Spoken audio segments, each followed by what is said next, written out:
force majeure, a term that common people may not be aware of. So I will let you explain what that is and the importance of it. So over to you.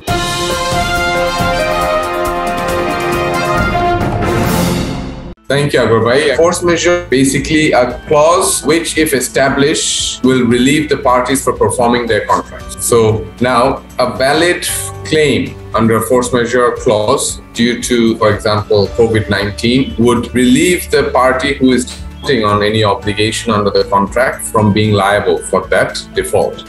Now, what is a force majeure clause? It's usually a clause in a contract which expressly states that if this agreement cannot be performed for any reason which is beyond the control of the parties, then the non-performing party will be excused from that particular default. Now, there are several examples, for example, acts of God, like a natural calamity, even this pandemic. There are several examples, etc., basically.